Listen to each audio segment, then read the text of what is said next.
ଯେତେବେଳେ ଗୁରୁ ପରମାର୍ଥ ଗୁରୁ ଗ୍ରହଣ କରିବେ, ଶିଷ୍ୟ ଗୁରୁ ଗ୍ରହଣ କରିବେ, ଗୁରୁଙ୍କର ଆଦେଶରେ ଏହି ପ୍ରକାର ଆନୁଗତ୍ୟରେ ନାମ ଗାନ କରିବେ, ତାଙ୍କର ହୃଦୟ ବିଶୁଦ୍ଧ ହବ, ବଦ୍ଧାବସ୍ଥା ଦୂର ହବ, ଭାବ ସ୍ତରକୁ ଯିବେ।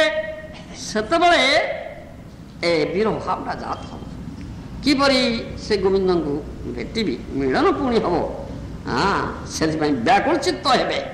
ଆଉ ସମଗ୍ର ଜଗତ ଶୂନ୍ୟାୟିତ ହବ। ଗୋବିନ୍ଦ ନାହାନ୍ତି, ଜଗତ ଶୂନ୍ୟାୟିତ। ଯଦିଓ ମେଟେରିଆଲ ଭେରିଗେଟେଡନେସ୍ ଭୌତିକ ବିଭିନ୍ନତା ନାନା ପ୍ରକାର ଅଛି, କିନ୍ତୁ ଏହି ପ୍ରକାର ଭାବ ସ୍ତରରେ ଥିବା ଭକ୍ତଙ୍କର ଦୃଷ୍ଟିରେ ସେସବୁ ଦେଖାଯାଏ ନା। କେବଳ ଗୋବିନ୍ଦଙ୍କୁ ଦେଖିବାକୁ ଚାହାନ୍ତି।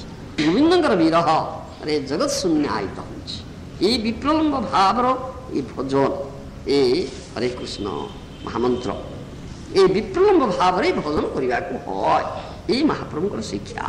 ମହାପ୍ରଭୁ এই ଶିକ୍ଷା ଆମକୁ ଦେଇଛନ୍ତି। ଆମକୁ এই ଶିକ୍ଷା ଗ୍ରହଣ କରିବାକୁ ପଡ଼ିବ। এই ଭାବରେ ଆମକୁ ଭଜନ କରିବାକୁ ପଡ଼ିବ।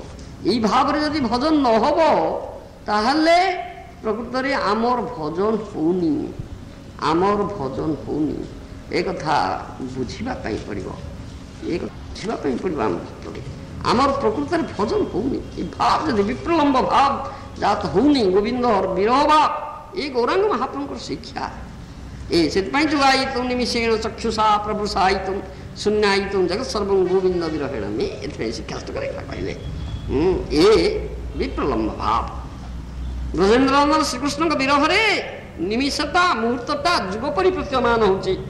ଅଳ୍ପକାଳ ଯୁଗ ଭଳି ବୋଧ ହେଉଛି। ଚକ୍ଷୁ ଦେଇ ବର୍ଷାଧାରା ପରି ଜଳ ପଡ଼ୁଛି। ସମସ୍ତ ଜଗତ ଶୂନ୍ୟ ପ୍ରାୟ ବୋଧ ହେଉଛି। ଶ୍ରୀଲ କବିରାଜ ଗୋସ୍ୱାମୀ ତାଙ୍କ ଭାଷାରେ ଏ କଥା କହିଛନ୍ତି। ଉଦ୍ବେଗୀ ଦିବସ ନ যায়, ক্ষণ হইল যুগ সম, উদ্বেগী দিবস ন যায়, ক্ষণ হইল যুগ সম, বর্ষার মেঘ প্রায় অশ্রু, বর্ষে দু নয়ন, বর্ষার মেঘ প্রায় অশ্রু, বর্ষে দু নয়ন, গোবিন্দ বিরহে শূন্য হইল ত্রিভুবন, গোবিন্দ বিরহে শূন্য হইল ত্রিভুবন, তুষানলে পড়ে যেন না যায় জীবন,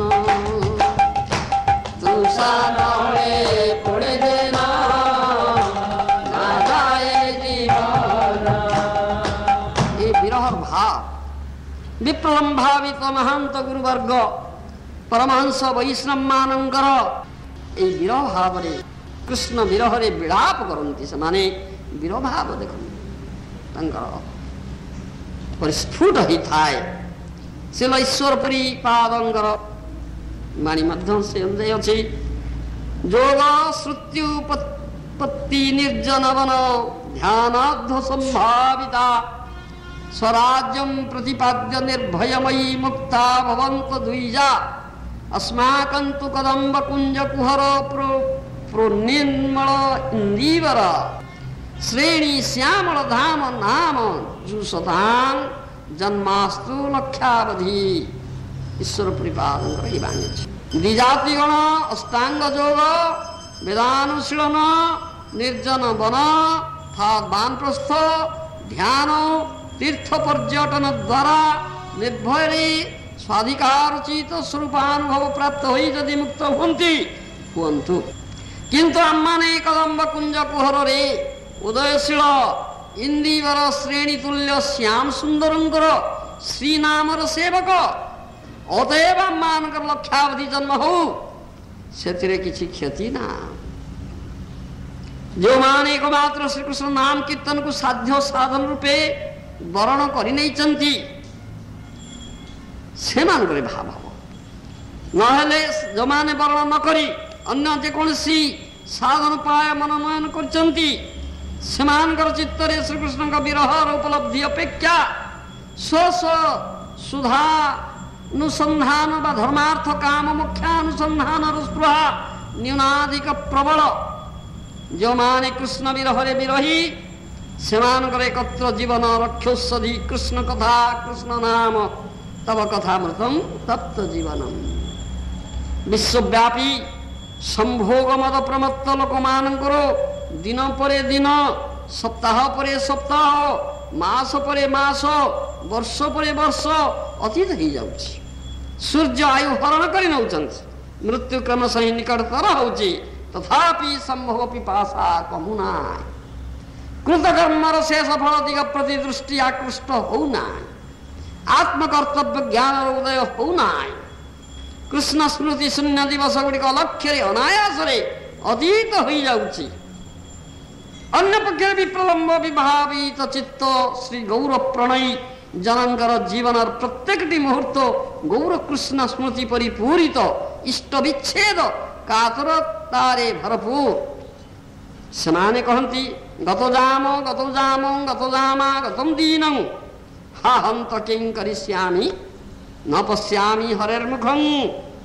हाय एक प्रहर अतीत है यही दुई प्रहर अतीत हो गला यही तीन प्रहर अतीत हो गला दिन मध्य अतीत हो गला हाय मु कौन करी तथापि वर्तमान मध्य श्रीहरिंकर मुखारविंदर दर्शन पाऊ नहीं ये विप्रलंब भाव।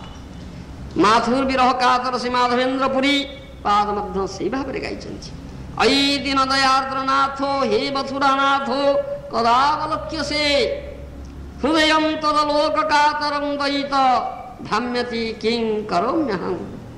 हे दिन दयार्द्र नाथो हे मथुरानाथो केबे आपण को दर्शन करी आपणकर दर्शन भाव रे मोर कातर हृदय अस्थिर हो पड़ी। हे दैत मु वर्तमान कौन करी। श्रील रघुनाथ दास गोस्वामी मध्य सर्वदा जुगल किशोरंकर सेवा निमज्जित रही सुद्धा विप्रलंब विवाद चित्तारे विलाप विलाप कुसुमांजलि एक पुस्तक ग्रंथ लिखिं श्रील रघुनाथ दास गोस्वामी विलाप प्रभाव देखी आशैक तंतु अवलंब्य विलंबमाना रक्षामि जीवमवधीर निर्यतो यदि स्यात् नचेद विधि सकल लोक हितैककारी जत्काल कुमसृज तदीदं किमर्थं। गोटे मात्रा सतंतु अवलंबन पूर्वक काल विलंब करी अद्यापि जीवन रक्षा करिछि किंतु यदि कालर अवधि थाए ताहले भल पुणी जदि ताहार आगमन रे विलंब होय ताहले समस्त लोकंकर एकमात्र हितकारी विधाता जो कालकूट विष सृष्टि करिसंती ताहा केउथि पाई अर्थात ताहा पान करी जीवन त्याग करिबि। श्री रघुनाथ दास गोस्वामी कथा कहते विप्रलंब भाव।